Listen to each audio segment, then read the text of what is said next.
चुलबुली मुस्कान entertainment के तहत चुलबुली मुस्कान stream media का हुआ सेलिब्रेशन। विभिन्न मुस्कान पहलों व पैकेजों का हुआ शुभारंभ।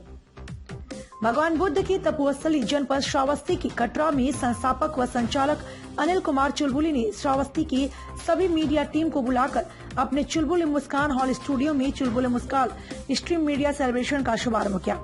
इस दौरान अनिल कुमार चुलबुली ने कहा कि स्ट्रीम मीडिया सेलिब्रेशन करने का हमारा यह उद्देश्य है कि हमारी बेटी स्वर्गीय मुस्कान के नाम बेटी समतुल्य बच्चे का पहला बर्थडे सेलिब्रेशन और हमारे बाबा स्वर्गीय राम सोहरत पांडे के नाम 60 वर्ष से ऊपर बाबा समान आयु वाले कपल का वैवाहिक वर्षगांठ हमारे चुलबुली मुस्कान एंटरटेनमेंट के तहत चुलबुली मुस्कान रियलिटी शो लगातार महीने में एक बार मुस्कान हॉल कटरा बाजार श्रावस्ती में किया जाता है और कहा कि चुलबुली मुस्कान एंटरटेनमेंट हिंदी और अवधी शब्दों में फुल कॉमेडी और पारिवारिक शो होगा।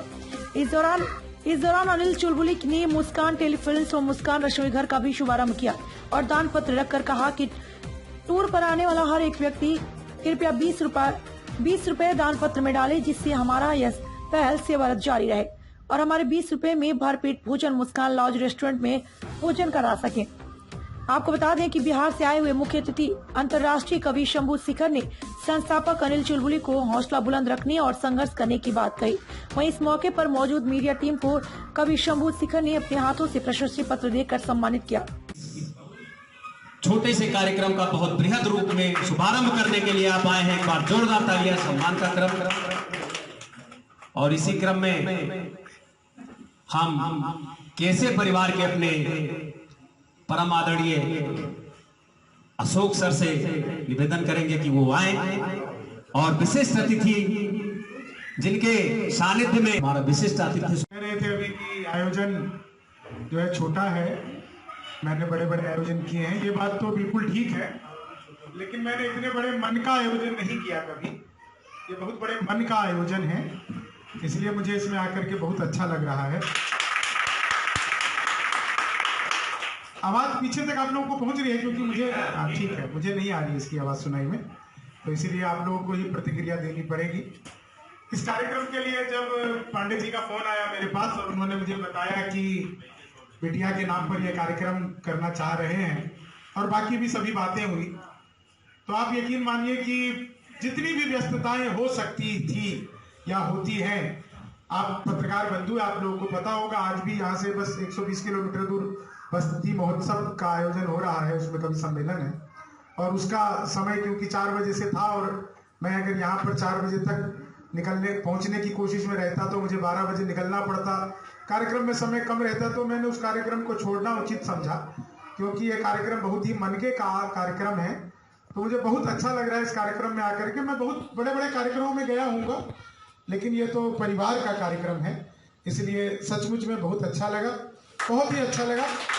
मैं आप सबके मुस्कान एंटरटेनमेंट दुनिया में बहुत आगे बढ़े, 1 से लेकर 1000 तक जो आप टेलीफिल्म बनाना चाहते हैं वो सब बने, लोगों तक पहुँचे, एक एक व्यक्ति उसको देखे। जो आपने मुस्कान रसोई की कल्पना की है वह भी एक देवतुल्य बात है। कई बार आदमी भावनाओं में बहुत सारी बातें कह देता है, लेकिन हमें उसके पीछे उस भाव को देखना चाहिए जिससे वो आगे बढ़कर उस कार्य को कर रहा है। तो अनिल, अक्सर कहीं पर हम इस तरह के कार्यक्रमों में जाते हैं जहां पर जो शख्स हमारे परिवार का हमारे बीच में ना हो, तो अक्सर यह माहौल रहता है कि हम दुखी रहते हैं या कुछ उसके विषय में बातें करके उदास हो जाते हैं। लेकिन यहाँ पर मैंने देखा कि आप लोग जो हैं इस एंटरटेनमेंट बना रहे हैं, एक आयोजन, ये जीवन की वास्तविकता है। जीवन का यह बहुत बड़ा सत्य है कि जीवन जो है वो अभी समाप्त नहीं हुआ है। जीवन का जो एक क्रम है, हमारी भारतीय संस्कृति में जो जीवन का क्रम है, यह उसकी बड़ी विशेषता है कि इस पुराने जीवन से फिर नया जीवन शुरू होता है, फिर एक चक्र ये चलता रहता है। तो हम लोग जो हैं वो कहीं पर रेस्ट इन पीस नहीं होते या हम कहीं पर विश्राम नहीं करते, हम उस अनंत की यात्रा कर रहे होते हैं। और प्राणी जितने भी समय हमारे बीच में होता है वो उस समय वो यहाँ के भोग को भोग रहा होता है और अपनी अगली यात्रा पर जाने के लिए हम स्थानीय जो पत्रकार हैं उन लोगों में तो ईमानदारी पूरी की पूरी तरह से बची हुई है। जो लोग बड़े ओहदे पर चले गए या बड़े टीवी चैनलों के तथाकथित पत्रकार बन गए, वो खबरों को मोल्ड करके घुमा के फिरा के पहुंचाने में भले ही महारत हासिल लगते हो, लेकिन जो कस्बों के, छोटे जिलों के, डिस्ट्रिक्ट के जो पत्रकार होते हैं, जो आप लोग हैं, वो लोग अभी भी उस काम को ज्यादा कवर करते हैं जो समाज के हित में है, जो देश के हित में है। और ये काम मुस्कान इंटरटेनमेंट का जो ये काम है, या इनके हित का नहीं है, ये समाज के हित का काम है।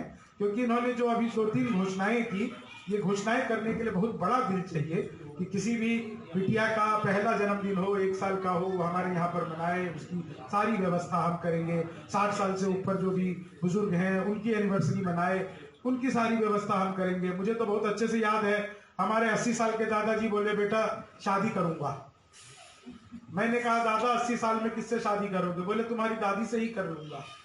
मैंने कहा, उससे तो पहले ही कर ली है। बोले, नहीं बेटा, फील लेना चाहता हूं दोबारा। मैंने कहा, क्या फील लेना चाहते हो? कुछ नहीं, वो मंडप पे जब पंडित जी कहेंगे लड़का को बुलाओ, तो वो जो भीतर से फील आएगा 80 साल की उम्र में 18 साल का, कि मैं अभी लड़का हूं। तो इसीलिए जो ये कार्य है, ये बहुत बड़ा कार्य है और आप लोग का सहयोग भी मिलेगा। क्या कह रहे हैं? आवाज नहीं जा रही क्या?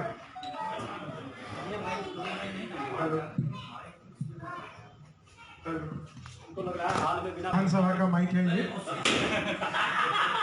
अखिलेश सरकार के समय पे ऐसे ही माइक हुआ करते थे। अब जब योगी जी की सरकार आई तो विपक्षी के साथ साथ में उन्होंने जो क्या करा कि माइक भी बाहर कर दिया। तो ऐसे माइक लेकर के हम लोग घूम रहे हैं। जब भी कभी सरकार विरोधी बात करने लगो तो तुरंत माइक खराब हो जाता है। ये सच बता रहे हैं। आइए सर। आवाज आ रही है सर? आ रही